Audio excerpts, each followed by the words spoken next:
Goldman Sachs qui va se lancer dans le trading de Bitcoin dès ce mois-ci pour le proposer à ses clients hedge funds. L'activité de trading va d'abord commencer par des contrats à terme sur le Bitcoin, alors que les crypto-monnaies pourraient être un levier de croissance pour ces banques d'investissement dans un univers de rendement bas. Goldman Sachs annonce qu'il sera en mesure de fournir aux fonds alternatifs des services de conseil, de recherche, de prêt de titres et d'exécution, donc liés à l'univers des crypto-monnaies.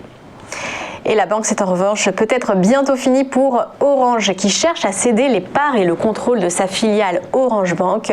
Depuis son lancement en 2017, la néobanque a séduit 1,2 million de clients français. La stratégie première était de miser sur la conquête de clients à tout prix, mais l'entreprise vient de se recentrer sur les services payants pour essayer d'être rentable.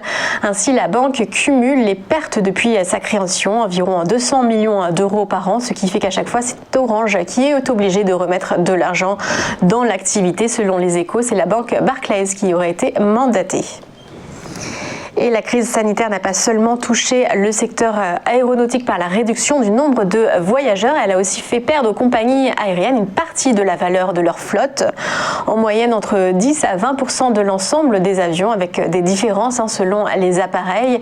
Ceux qui perdent le plus de valeur sont par exemple l'A380, jusqu'à 50% de sa valeur, ou le 777, des dépréciations qui creusent les pertes nettes des compagnies aériennes bien sûr.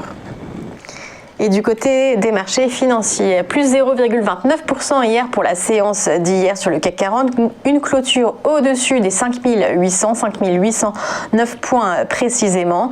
Hier, c'était en revanche le rouge qui l'emportait à Wall Street, moins 0,46% pour le Dow Jones, moins 0,8% pour le S&P et moins 1,7% pour le Nasdaq.